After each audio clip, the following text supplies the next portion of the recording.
we stand together, we'll never fall. All right. Well, hi there, and welcome back to another episode of the All Around Growth Podcast. My name is Rob Kaiser, and I am your host. In tonight's show, I'm going to share my thoughts with you about the ins and outs of family, the brass tacks on family. We're going to cover a bunch of questions and topics from the audience, people who are interested in what I have to say regarding the topic of family.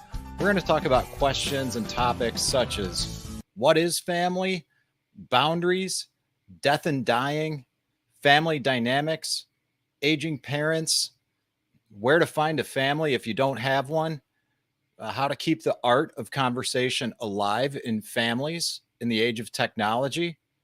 Questions like, my family sucks, so now what? And ultimately, we're going to talk about my own personal love life. With Valentine's Day last week, there was some interest in this question, and people want to know how close I've been to being married and if I prefer to walk alone. Besides all that, we're going to talk about a lot more.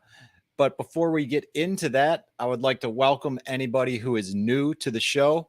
For those of you who are new to the show, this is a show that has changed a great deal since its inception, which started back in September of 2020.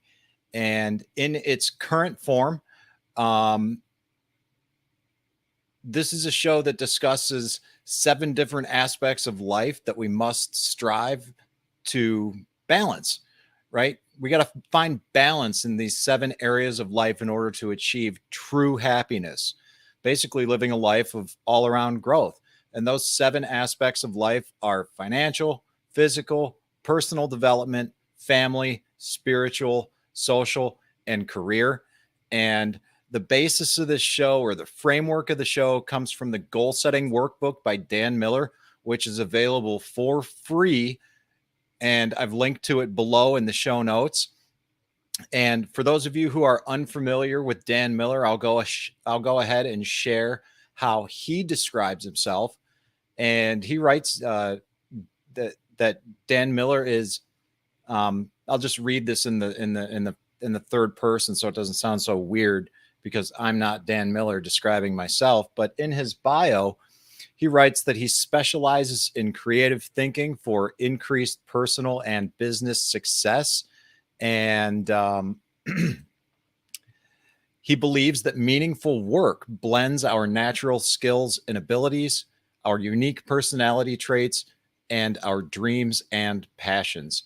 He is active in helping individuals redirect their careers, evaluate new income sources, and achieve balanced living through his writing, coaching, speaking, and the 48 Days Eagles community. He also believes that a clear sense of direction can help us become all that God designed us to be. I firmly support Dan Miller's work. I enjoy his books. I highly recommend them. And like I said, I've linked to this goal setting workbook below in the show notes. And I believe this to be the best resource, period, for effectively setting goals and ultimately determining appropriate action steps to turn them into reality. So in this workbook, he helps us compartmentalize our life, for lack of a better term, into those 7 different areas: financial, physical, personal development, family, spiritual, social, and career. And I believe so strongly in this line of thinking that the show has become a rotation of discussion about these topics. And basically, I've come to seek feedback from the audience for talking points, and tonight's episode is no different. Hello, Sean. Welcome. Thank you for tuning in. Appreciate you being here. And a lot of these talking points come from people from the audience, people like Sean, who's watching right now, people like Letty from the Liberty All Day blog. And besides Letty, besides Sean, we've got Brian Norton from Food Forest Farms chiming in, who is the sponsor of this show, actually. and Brian Alexovich from the Lots Project. And I've linked to everybody who's creating content in the description below.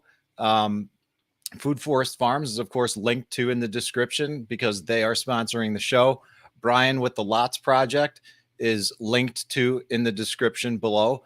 And I would recommend checking them both out. Brian from the Lots Project is into, well, both of them, quite frankly, are into all kinds of things. And just, give them a like, check out what they do, see what they're all about. And if you are interested in what the Lots Project is, basically in a nutshell, just to give Brian a little shout out, Lots stands for Living Outside the System. And the Lots Project is the documentation of the journey that he and his wife, Corey, and their 3 giant St. Bernards are on to do exactly that. So if you're interested in the nomadic style of living, if you're interested in, just cool, interesting travel throughout the country, talking about anything and everything, well, check out the Lots Project, see what Brian's got going on. And if you're interested in coffee and a fun hip camp, cool Airbnb, and more, then check out everything that's going on with foodforestfarms.com.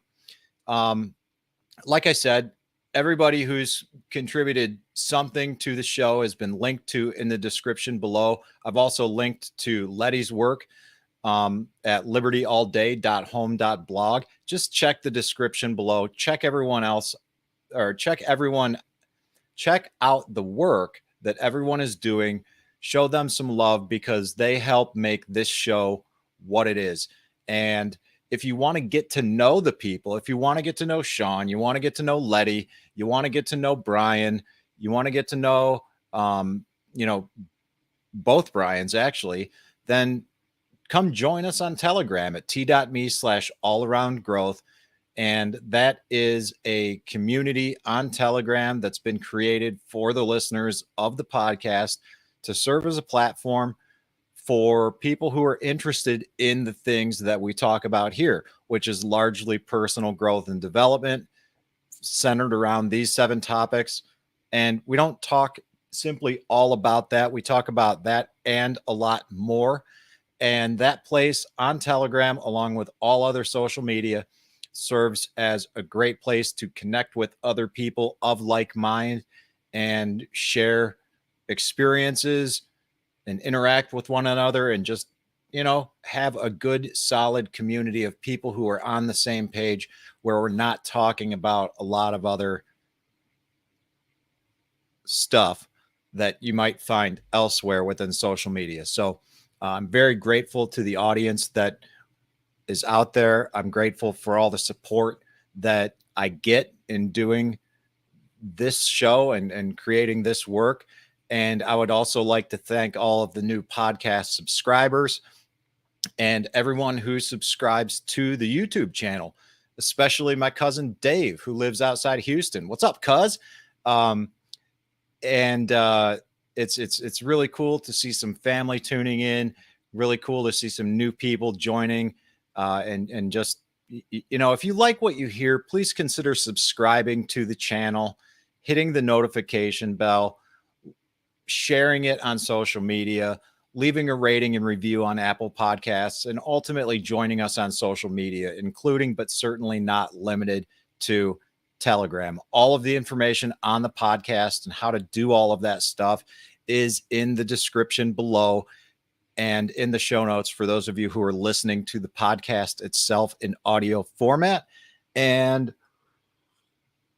links to everything, all podcast players, are available below. So just check it out and, enjoy the podcast, enjoy the show.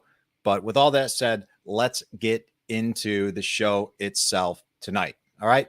So why this title? Why are we talking about the brass tacks on family? Well, initially, I wanted to title the show My Thoughts on the Ins and Outs of Family. And actually, you may have seen before I tried to change it around, and I think I did so successfully. But I initially created the cover art for the show with the title, My Thoughts on the Ins and Outs of Family. But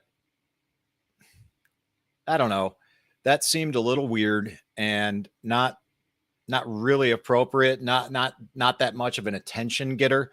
So I looked up some synonyms of ins and outs, and I read that 11 different synonyms for ins and outs are mechanics, ropes, workings, brass tacks, nuts and bolts, incidentals, minutia, particulars, quirks, and details.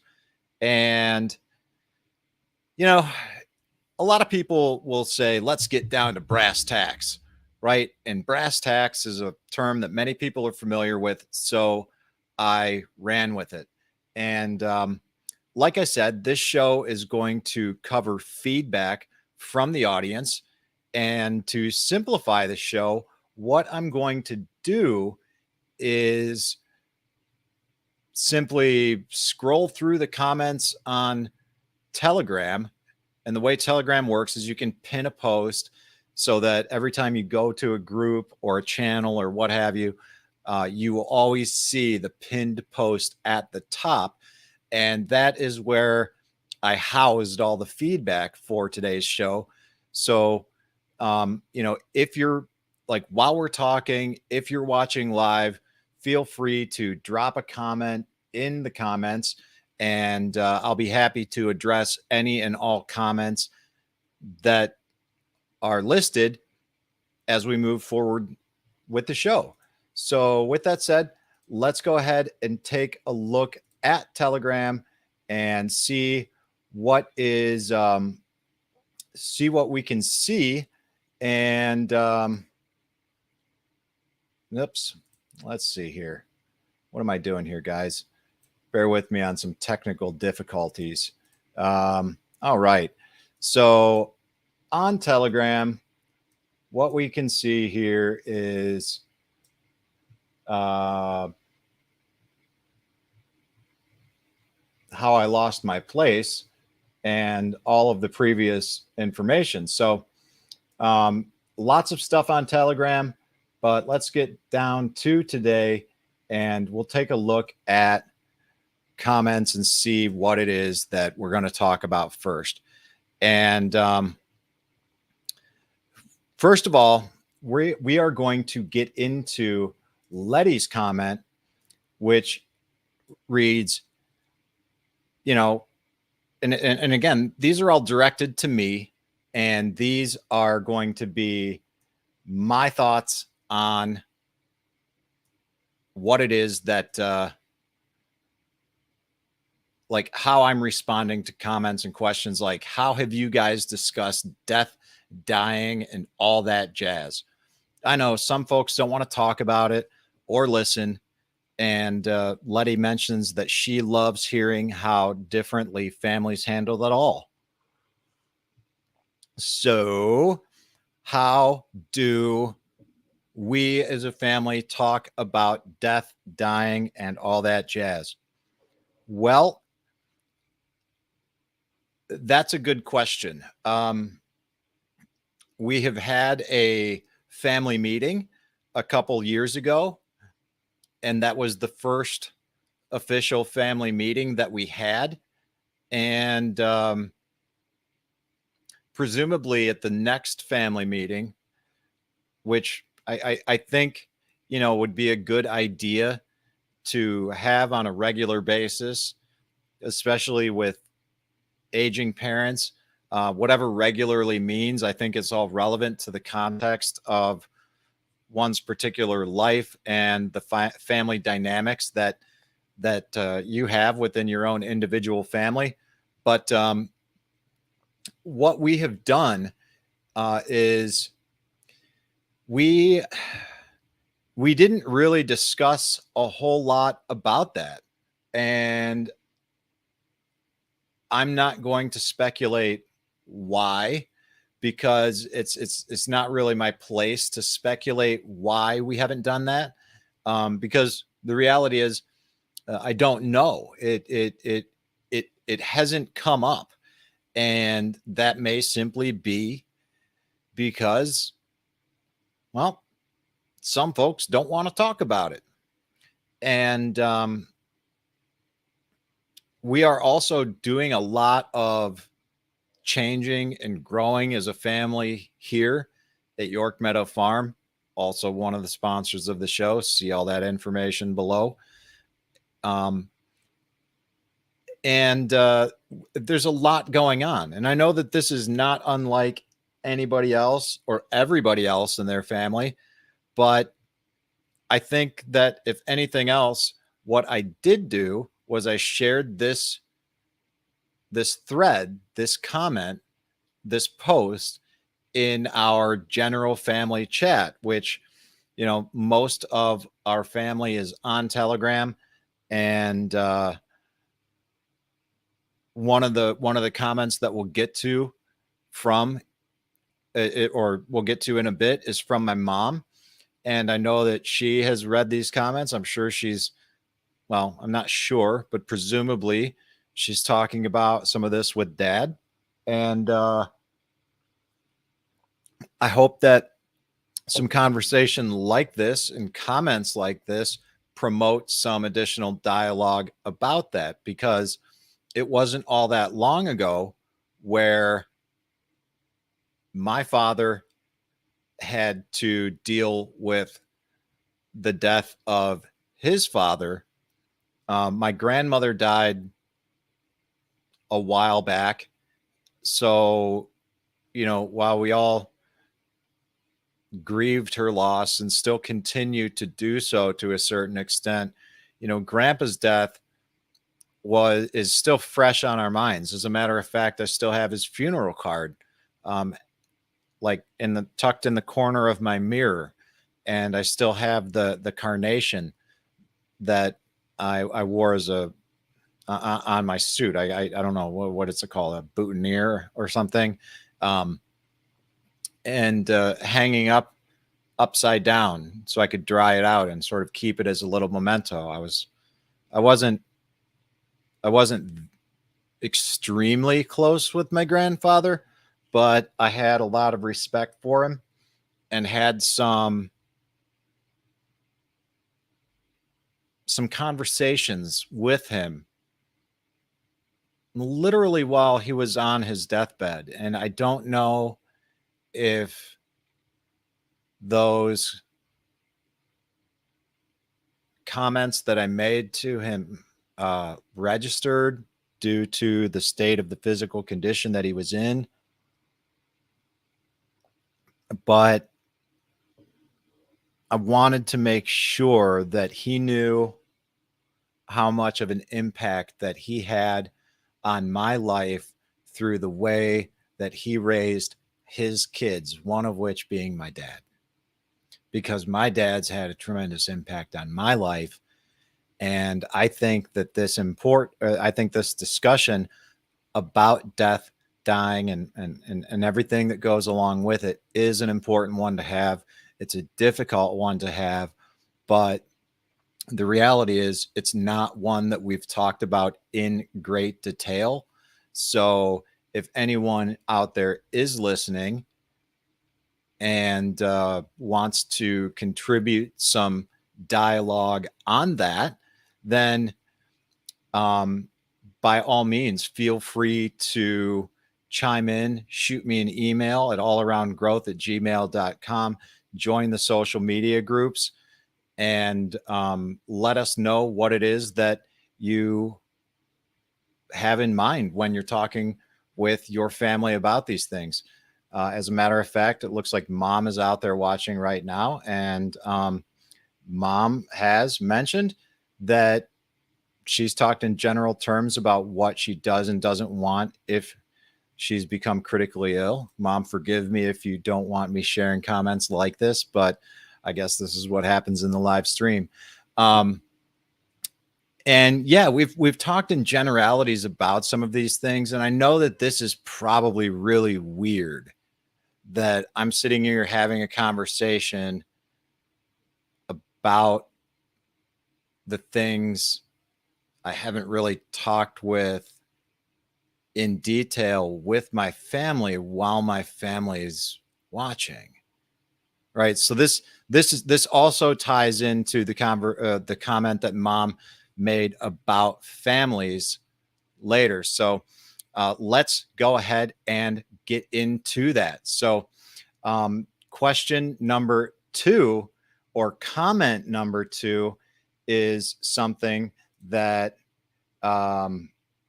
that Sean shared, and I think that this is a real interesting type of comment to post because it concerns some of the issues that we experienced a couple years ago. And I'll just go ahead and read this for anybody out there that is listening.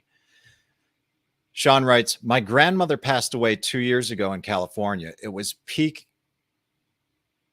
time of the incident that occurred 2 years ago. And my dad and uncles had no memorial or funeral, just a graveside service with them and the clergy. He writes that he was really upset that he wasn't able to attend. And in contrast with her husband, his grandfather, who passed away 25 years earlier, had over 400 people at his memorial, and people were standing in the back of the church. Now, Sean writes that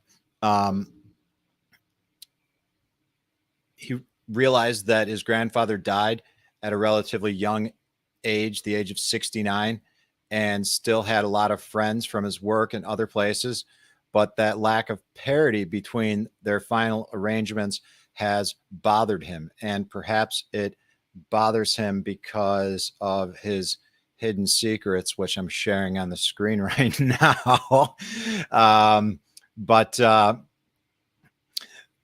Yeah, you know, when we have instances that occur that are health related, that impact us as a society, that prevents us from interacting with our families in times of crisis, like death, and prevents us from grieving in the ways that we need to do so as human beings,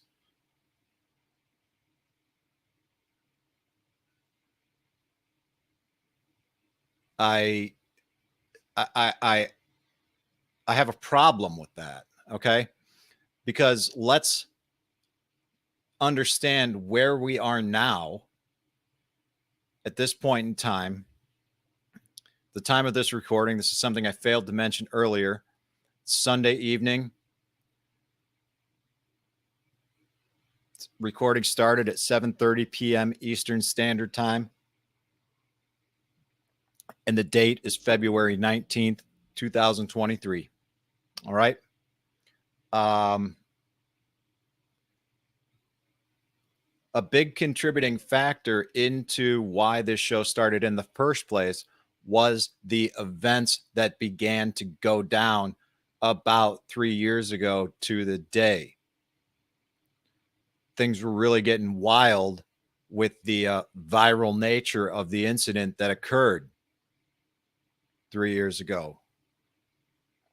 So where are we at now with our understanding of that compared to then? I don't have to talk about that a whole lot. You guys know what I'm talking about. But the way that collectively we all reacted to that was absurd. And quite frankly, I find it disgusting that things like that happened.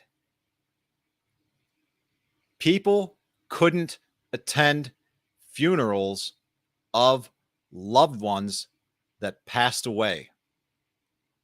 People were prevented from being with loved ones who were actually in the act of or in the process of dying. Let that register for a minute. Let that sink in.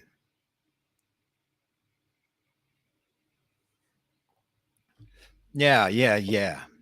I know. There wasn't a whole lot that we could do about it, right? We had to do what we were told. We had to comply. We had to there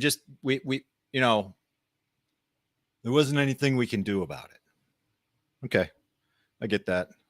I'm not going to sit here and waste your time and mine talking about the things that were done and the reasons why they were done. The fact of the matter is that those things happened. So what? So what can you do now when that happens again? Because I promise you, it will. It will. Soon enough, too.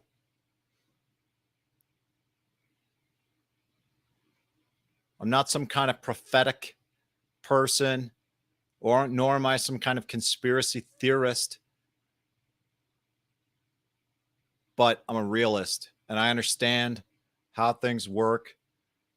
I understand information that's published in books that outline those events that occurred at that time, books that were published in January of that year, outlining the nature of the very problem that we experienced when it blew up in our faces just 2 months later.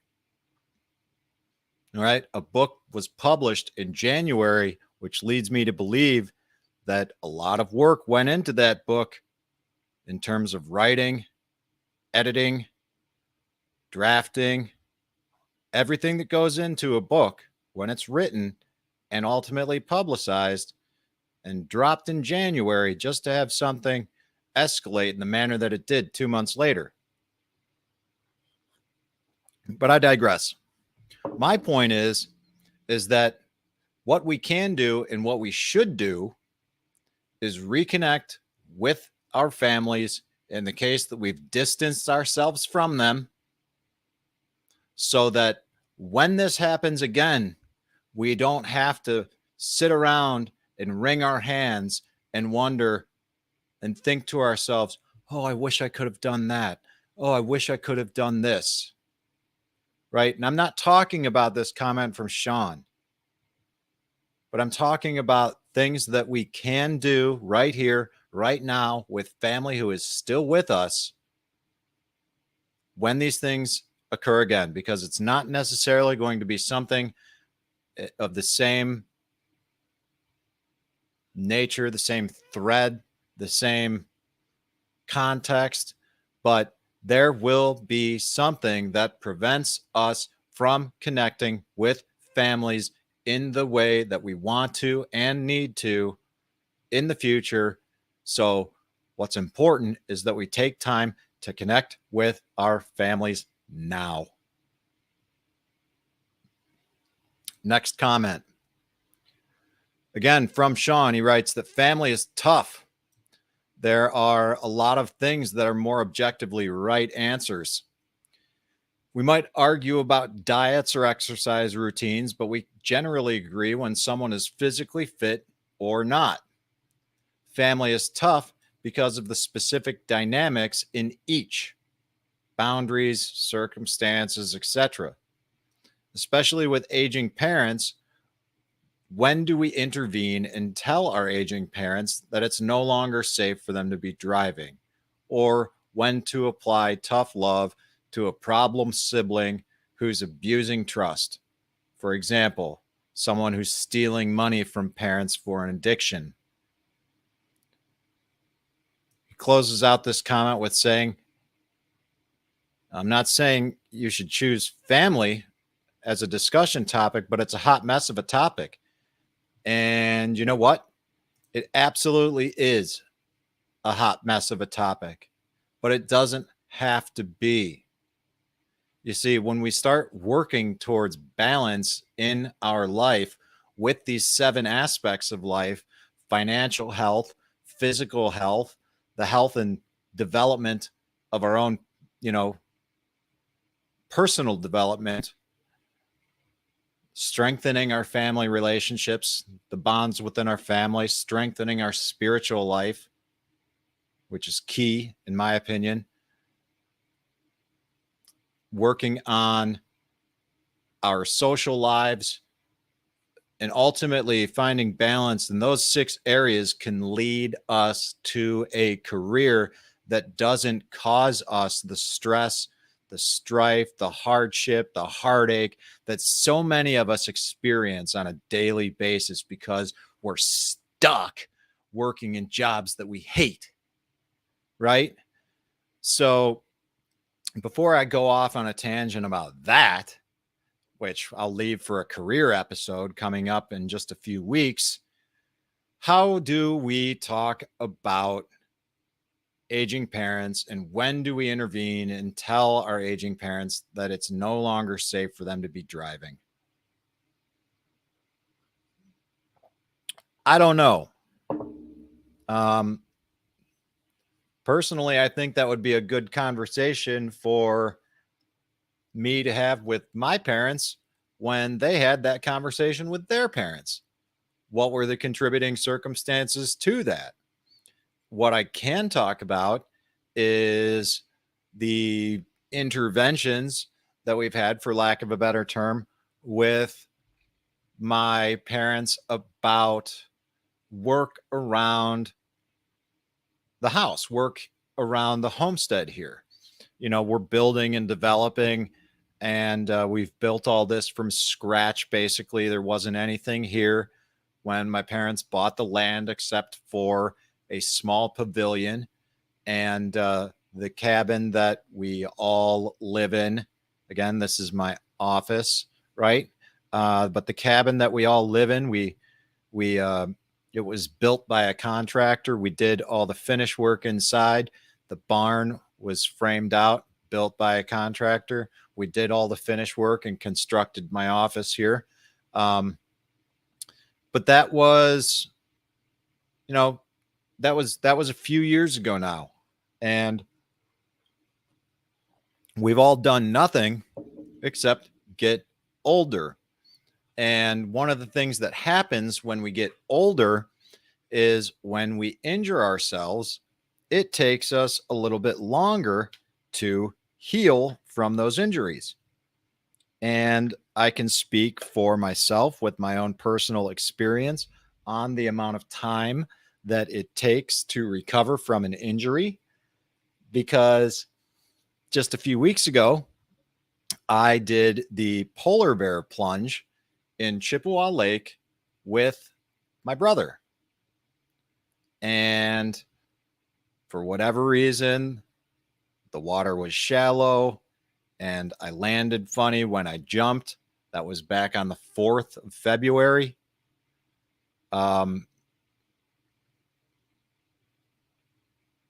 Yeah, it was the 4th of February. So 2 weeks and a day is when I sprained my knee. And 2 weeks and a day later, my knee is still swollen.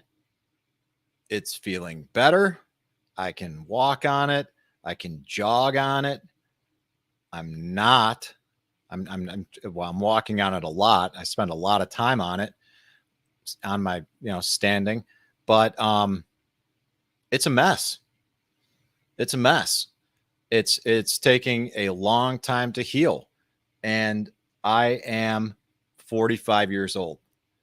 Now add 3 decades to that. If I fall off a ladder or, do something else, it's going to take me a lot longer to heal when I'm damn near twice as old as I am now. 1 3/4 times as old as I am now. My dad's a math teacher, and he's probably cringing at my head number math calculations. But, you know, um, the reality is we need to understand that when we get older, our bodies change. We are not the people that we used to be when we were younger. I ultimately realized this too, going out for a run in December in preparation for this half marathon that I hopefully will be able to do in May with my brother in an attempt to start training for that. And I decided that, hey, I could go run 5 miles. I didn't run that 5 miles, but I walked and ran and walked and ran and walked and ran and whatever. And I did damn near 5 miles, and I injured my right knee, the knee that I've historically had problems with, because I just decided to jump right back into the training without easing into it, because I've done it before, and that's not how it works. You know, when we get older, when we physically, like, the declination of our, or the degradation of our bodies, when we don't actively engage in physical activity consistently, I think declines a lot faster. I think the peak of our lives, I think life is like a bell curve, and when we peak out in our 20s, we're right there at that peak of the bell curve. And then as we age, and we stop doing the things that we used to do in our 20s, we rapidly decline unless we're consistent with our behaviors. So luckily, we've had the discussion and reached an agreement with mom and dad both that, look, you guys don't need to be on ladders. When things like fire or smoke alarms need batteries changed, let me know, or let someone know. We'll help.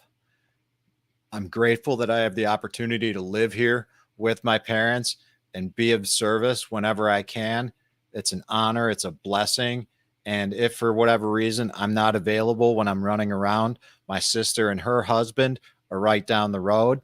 And,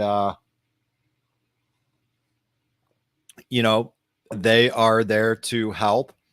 And I just think it's worth understanding that things change as we get older. And maybe it's a little bit easier for me to understand that things change and there are times when we're not physically capable of doing things, because I've been in a coma. I know what it's like to not be able, quite frankly, and pardon my French, I know what it's like to not be able to wipe your own ass. I know what it's like to have your bottom end scrubbed out while you're fully conscious and aware, knowing full well that you can't even take care of yourself. I know what it's like. And it was in that moment, in that time of my life, when I realized that the nurse who was doing that for me, a man from Somalia, took great pride and had immense gratitude for the ability that he had to wash my bottom.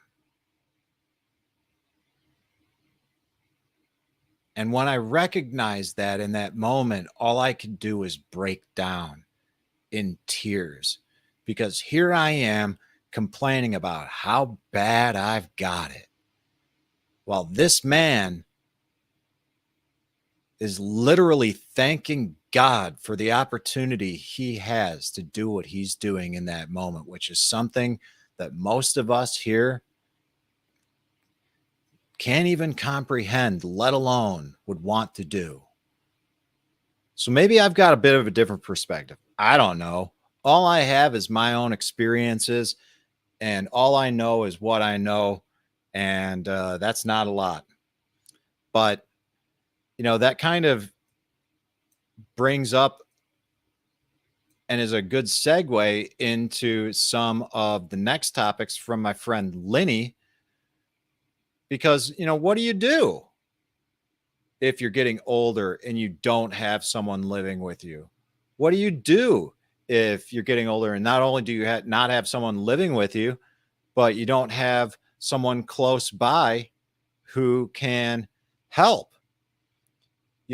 One of the questions that she writes is, where do you find a family if you don't have one? If you don't have family around and you're alone, well, then you're alone because you choose to be alone. There's all sorts of organizations and ways to be involved in your community through charitable organizations, volunteer groups, churches, book studies. You've got to position yourself in life to give in order to receive. So where do you find a family if you don't have one? You create one. You do whatever you can. You don't need to build a community. You don't need to start a podcast. You don't need to, start a YouTube channel. You don't need to do anything to build a community. There's community everywhere. But what we need to do is get comfortable being uncomfortable in order to find that community and actually engage. We can't just show up. We can't just be a part. We can't just show up and expect all of these things to come to fruition to us with abundance. We actually have to participate. We actually have to go out and see what we can do to give back and be an active member in these communities, because then we've built relationships and established relationships and grown relationships so that when times get tough, and they will, because they have, as evidence a couple years ago, 3 years ago now, and like I said, it's going to happen again. It's just a matter of when.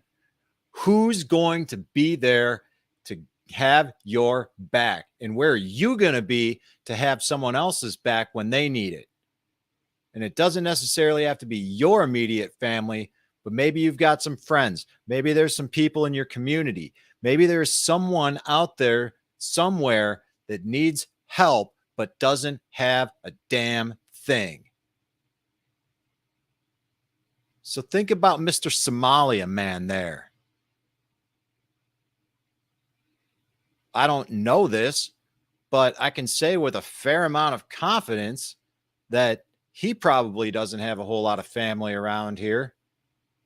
He probably came here to create a better opportunity in his own life so that when he did have a family,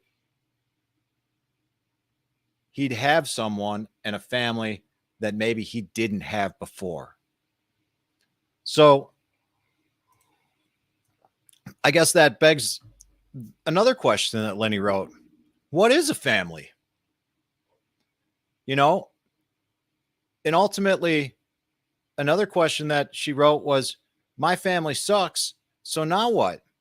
So, a lot of us just get stuck in this comparison trap when we think about families, when we think about everything, when we think about our careers, when we think about, the Joneses next door. We get stuck in this comparison trap. Lord knows I did for a long time, especially with the advent of social media. But a family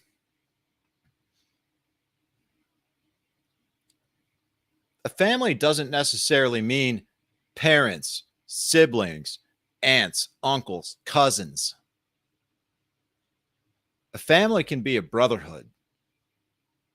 A family can be, yeah, I'll leave it at that, brotherhood. It can be a fellowship of people in your life that congregate together for a common purpose, a common objective. And it doesn't matter what it could be. It could be a chess club, could be a book study, could be a fellowship group, it could be a church, it could be one of these volunteer organizations, it could be any manner of things. But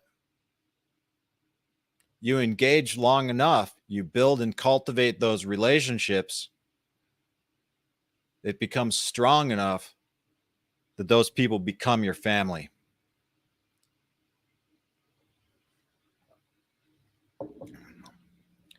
You want to know how I know that?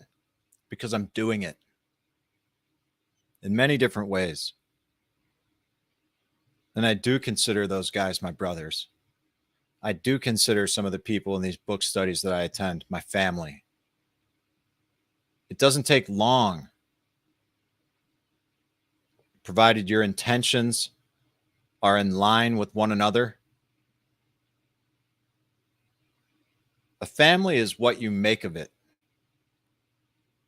Or, in many cases, what you don't. Some other comments that Lenny writes, she had some real thought-provoking comments, which is, nurturing yourself while nurturing others. And family problems versus family solutions. And, dovetailing off what I just said, so my family sucks, so now what? Change it. Change your life, right? Maybe you can't simply disassociate with your family because it sucks. You're surrounded by a bunch of trash, a bunch of, I don't know, just unsavory characters, right? But we love our families. We can't just leave them in the gutter. But we can let them stay there if they want. Think about it like this. We're up on the streets, walking around, doing our thing, living our life. And our families, if this is the case, our families are down below living in the sewers. We can remove that manhole cover. Look around down there. Just remove the manhole cover.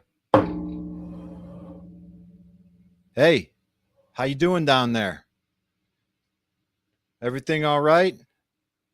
And they might look up at us and say, yeah, man, everything's fine down here. I'm just doing my thing.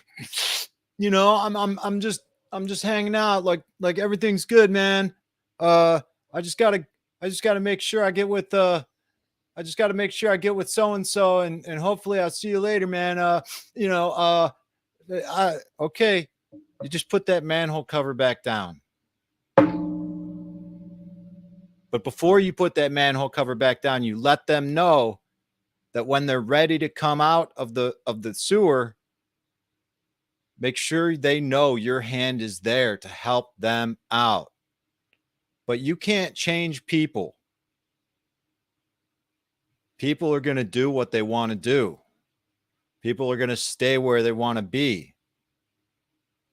Whether that means they're emotionally sick, physically sick, spiritually sick, socially sick, or just stuck in careers that they hate to contribute to all of that I just mentioned.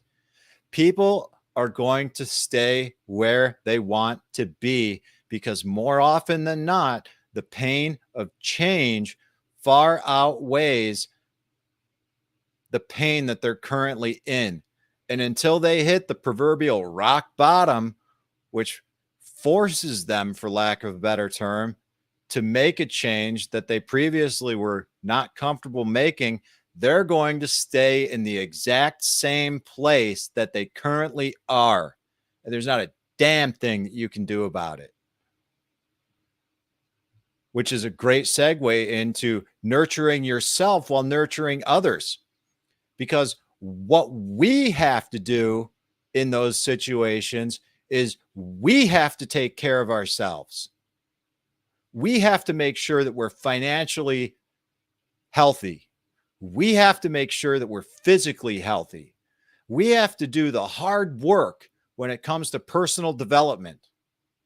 And if our family sucks, then we need to go about establishing a family outside our family, within the brotherhood, within a fellowship, somewhere to surround ourselves with good people so that we can have a family away from our blood family to lift us up when the times get tough, so that when times get tough for our own blood, we can do the same for them and do better, because they need us and they need you.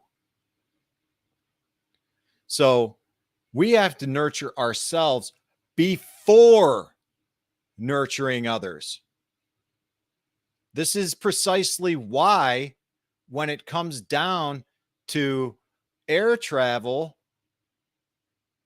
all passengers are specifically advised to put on their own oxygen mask first before helping others put on theirs. We can't help other people until or unless we help ourselves. So that's what I think a family is. That's how you find a family. That's what you do when your family sucks. And, you know, in terms of family problems versus family solutions, which is the last thing that Lenny wrote about, you know, so many of us spend time, effort, and energy talking about problems instead of simply focusing on the solutions. And 9 times out of 10, the solution begins with us and our own lives. We got to keep our own side of the street clean before we can help somebody else clean up theirs. All right. So before I talk about my own love life, which was the next comment in the thread, I'm going to close it out with that. I'm going to address a question from Mom, which is, how do we keep the art of conversation alive in families in these technology-driven times? That is an excellent question, and one that Wayne chimed in on and says this is a hard one, something that he's been trying to focus heavily on. So Wayne, if you're out there, brother, this comment's for you, man. All I can do is share what we've been discussing here at York Meadow Farm and the things that we are doing to keep the art of conversation alive in families during these technology-driven times. Right now, we have family dinners on a monthly basis, and the kids, the grandkids, my nieces and nephews, they're still young. The oldest one is 4. And it's still pretty chaotic. It's hard to have a family meal because at any given point in time, you know, the kids need to eat on a schedule. The kids are napping. The kids are doing what kids do. And it's hard to have everyone sit down at the table and congregate at any given point in time. But when that time happens, I've heard this talked about in other groups on social media. And one of the things that they do is they have a device basket. And I've already proposed this idea to my family because I think that this is an awesome idea. And the device basket, I think initially was pitched as an idea that everybody puts their cell phone into a basket at dinner, like if you're out at dinner with a group of friends and the first one to reach for it has to grab the check. Now, that doesn't really work within the family dynamic at family dinner because we're not at a restaurant. However, what we can do is when the kids get older and we're actually in a position to where we can all sit down and share a meal, and we're not talking for an extended period of time. We're talking about 30 minutes, 45 minutes. All phones and tablets go in the basket. They don't get looked at. We focus on that time with family in that moment. And I'm going to grab something.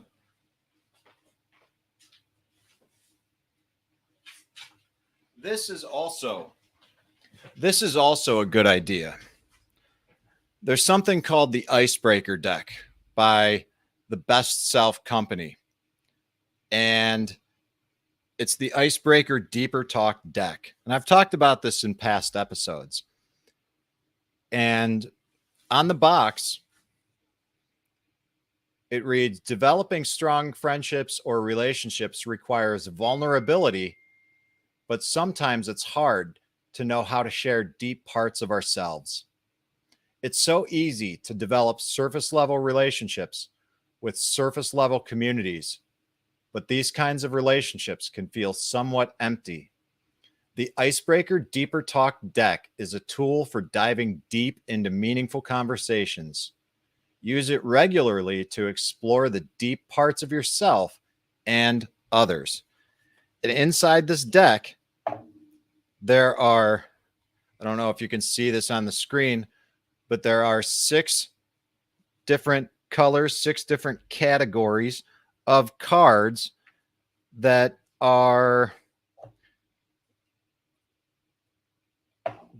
broken down into topics such as self-awareness, life lessons, exposed, courage, beliefs, and self-awareness. And just to give you guys some example of one of these talking points that you can use, I'll just pull a card out at random. And dreams, okay? So one of these cards that happens to be dreams is, how do you imagine you'll spend your retirement? You can utilize that. What does retirement mean to you? How are you going to go about doing that? Something in terms of beliefs. What's your definition of success? That's ironic. I just did an episode on that just not too long ago. Another one on courage is, where's the edge of your comfort zone currently? These are good questions to think about. Things that oftentimes we don't think about because we're too caught up in social media, doom scrolling, talking about the news, talking about whatever the current situation is that, quite frankly, is the circus that entertains us while we eat our bread. So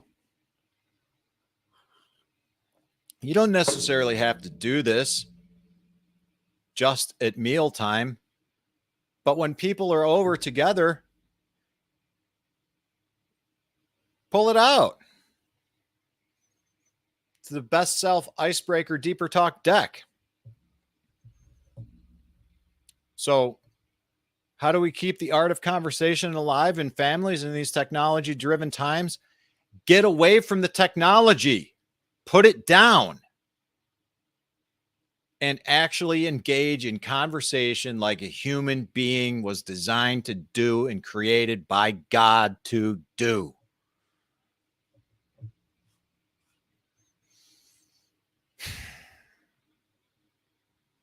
So many times we spend quality time with people and they got their heads buried in a phone, playing Candy Crush or whatever the hell it is people are playing now on their phones.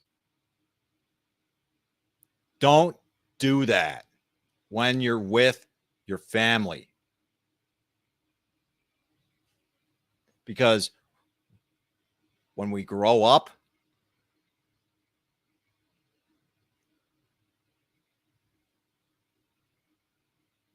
that's going to be how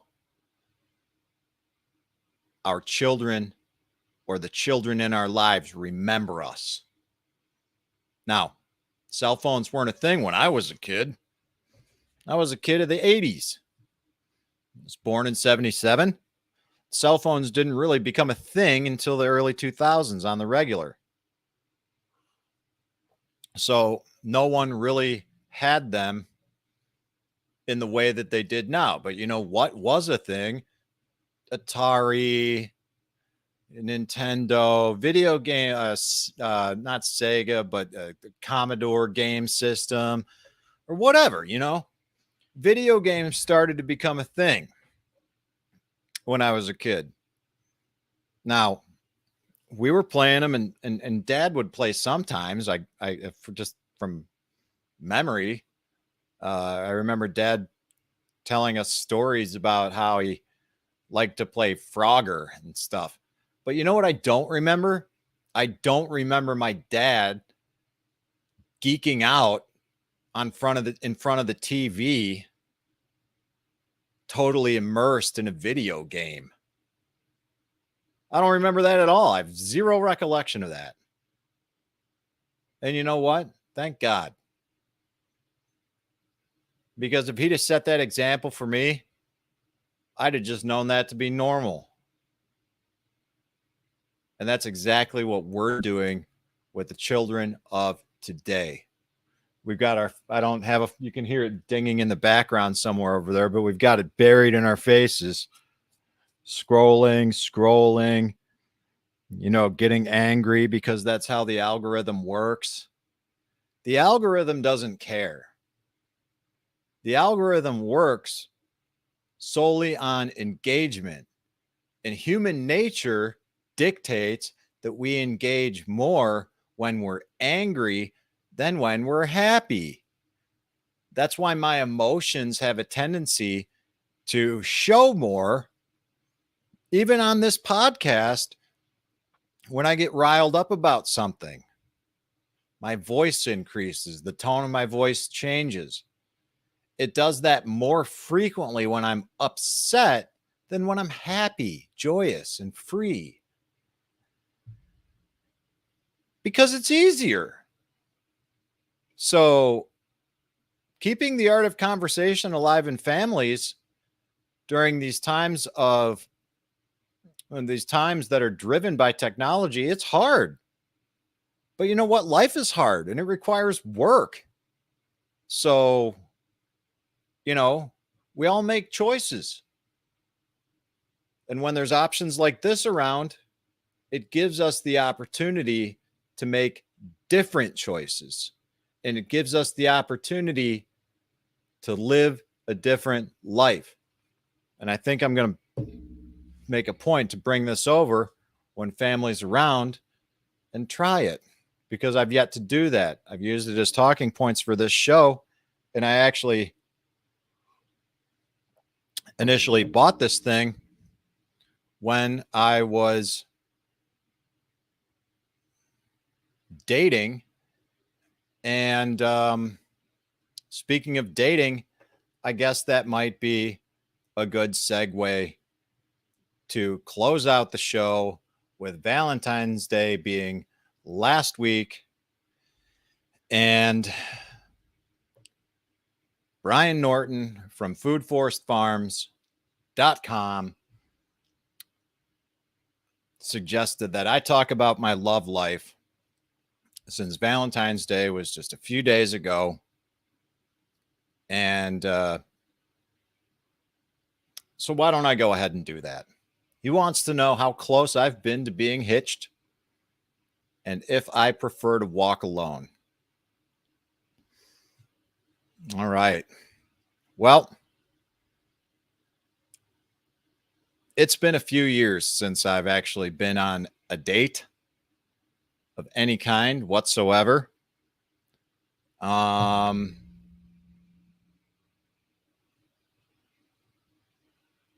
reality is, based on the way that I used to live my life,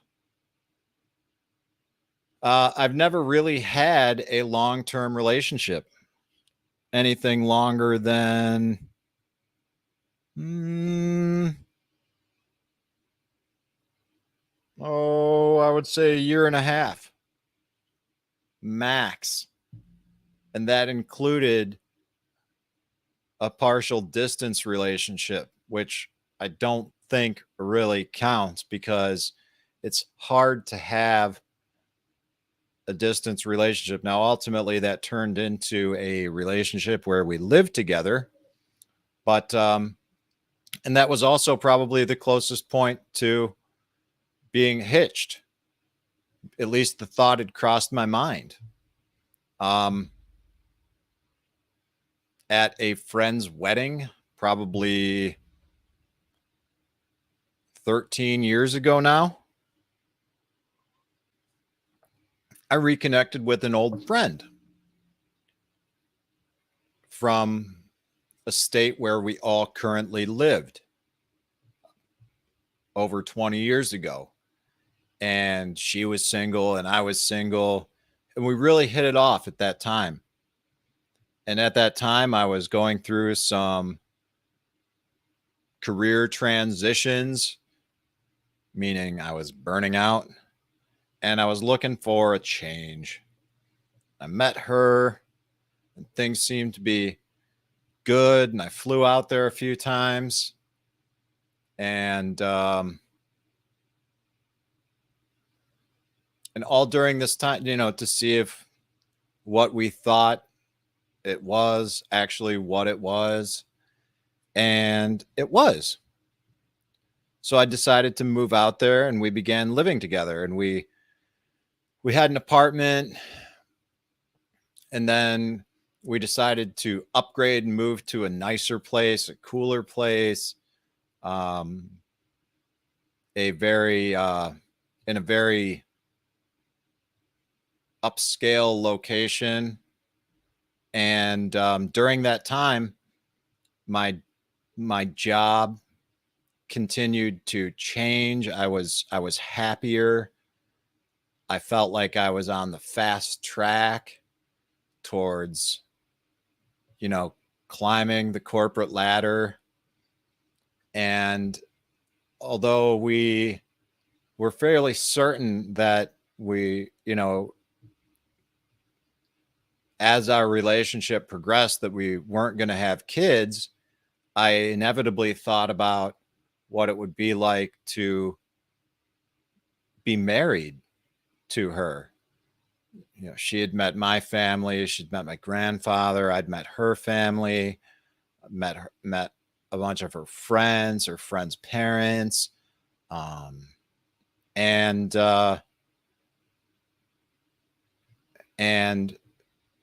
these thoughts crossed my mind, having been in a good job and a good relationship, and thinking about what the future had in store. I thought that we could potentially be that couple that had a second home somewhere, someplace warm that we could bring our families to, and host the holidays and do things like that. But it didn't work out that way. We ended up splitting up, and I can happily say now that she is happily married. As far as I know, we haven't really had a whole lot of dialogue, but I've seen on social media that that she is now married and living and just living a good life with her husband. And I'm genuinely happy for her because you know, I walked away from that relationship. I've walked away from just about every relationship that I've ever been in. And looking back, that's a fairly accurate statement to make. Very infrequently, if ever, did anyone break up with me. I was usually the one ending it. And looking back, yeah, the reality is that my preference was to walk alone because previously, even in the initial stages of this podcast for the past couple of years, I was not living a balanced life. Still don't necessarily believe that I am, nor do I believe that I ever will have the balance that I believe is necessary to achieve true happiness, like I talked about in the very beginning of the show. However, what has happened is an increased awareness of all of this and taking active steps to change that, to change my financial health, to change my physical health, to do work with regard to personal development, to work with my family directly and also indirectly, just in terms of improving relationships with people, to work on my spiritual life, which has been a tremendous part of all of that, taking active steps to improve my social life, taking active steps to decrease my usage of social media and interact with my local community in different ways that I've talked about in different shows in the past and have touched on previously here in this show today. And ultimately have made some changes to my career to better facilitate all of that. So is my preference to walk alone? Well, lately it has been. And historically, yes, it always was. I just played the role of the victim and thought that, everyone else was to blame for these failed relationships, that everyone else had problems, that, I was very good at identifying flaws and character defects in everyone around me. But it wasn't until I recently started engaging in some personal deep work that I've talked about in the Telegram group at t.me/allaroundgrowth. Feel free to join us there. That I've actually begun to realize that a lot of the flaws and character defects that I've identified in other people are actually flaws and character defects that reside within myself. And that, my friends, is a problem. So, what do we do about that? Well, what am I doing about that? Well, like I said, I'm working to achieve balance in life with the ultimate objective being true happiness. And I'm far more happy now than I was last week. Last week, I was far more happy than I was last month. Last month, I was far more happy than I was last year. And that, my friends, is progress. I seek progress, not perfection. No one in this world is perfect. We'll never find someone that's perfect, and we will never be perfect. But we can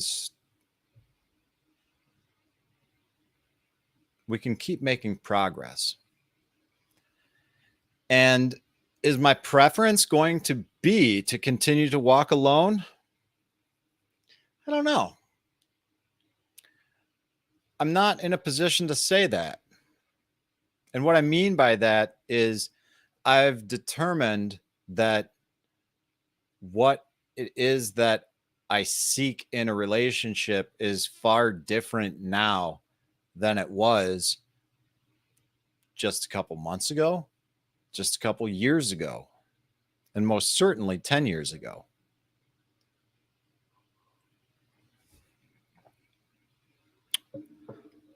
What I want, quite frankly, what I need in a relationship is someone who is in alignment with this thought process that I have. And largely the current thought process that I have is centered around the growth and development, the cultivation of my spiritual life. And we're going to talk about spirituality, the growth and cultivation of a spiritual life in next week's episode. So stay tuned for that because I will elaborate on that more. But that's not something I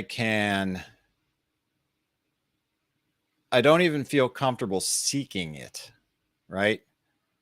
I know that when the time is right and I continue to do this work on myself, that the opportunity will present itself and I will cross paths with someone who's seeking the same.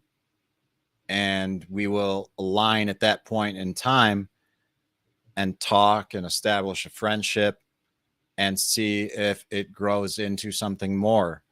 But I'm in no rush to do anything like that now. I've got a lot of work to do on myself. And I feel comfortable talking about a lot of this work that I'm doing on and with myself in this show. That's what all around growth is all about. And with that, guys, I don't really know what else to say. So with that, I think I'll go ahead and conclude the episode for today. I will again encourage you to check out the show notes for links to everything or everyone that was discussed who had some contributions to today's show. I'd like to express some gratitude again to the audience for their contributions in the show. I would also like to express some gratitude to the sponsors of the show that make this possible, foodforestfarms.com. Please check out what's going on there. A home of air-roasted specialty coffee, a fun hip camp, and a cozy Airbnb. You can learn more about what's going on with Food Forest Farms at foodforestfarms.com. And ultimately, where this all takes place here in the office is yorkmeadowfarm.com, where we make handcrafted batches of probiotic-rich fermented foods and all-natural bath and body products. So if you're interested in buying things that you likely already use or consume on a regular basis, like coffee, fermented foods, soaps, hand creams, things like that, then check out Food Forest Farms. Check out York Meadow Farm. and help support small businesses that make shows like this possible. And also, if you like what you hear, please make a point to subscribe to the YouTube channel at youtube.com/@allaroundgrowth, and check out the show notes and the description for links on all of that, links to where you can find us on social media, and links to where you can listen to this show and all past episodes to date on your favorite podcast player. So with that, guys, that's all I've got. And I look forward to catching you on the next episode, where we are going to talk about spirituality, the spiritual life, the growth and cultivation of it. And perhaps I might even title the show Finding My Religion, where I will kind of piggyback on Letty Lou's article from the Liberty All Day blog. She wrote an article that really outlined her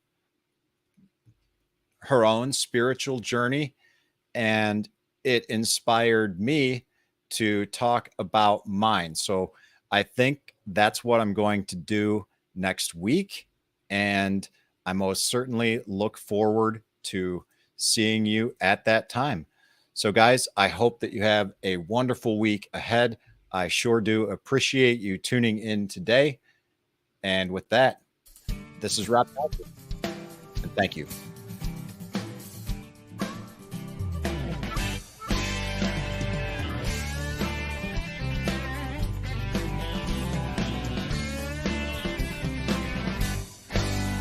In a world of pain, what can I do?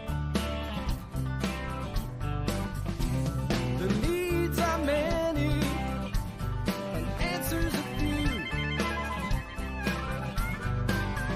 People turn away and I wonder why. If I can help somebody, then I want to try. People may think that it's all that I believe in friendship and love. And truth is always the best way to the world that may seem odd. I'm an odd fellow. I'm an odd fellow. I'm an odd fellow. If we stand together, we'll never fall. We can make a difference and answer the call. You know the times are wasting every day, and we can help somebody along the way. People may think that it's all that I believe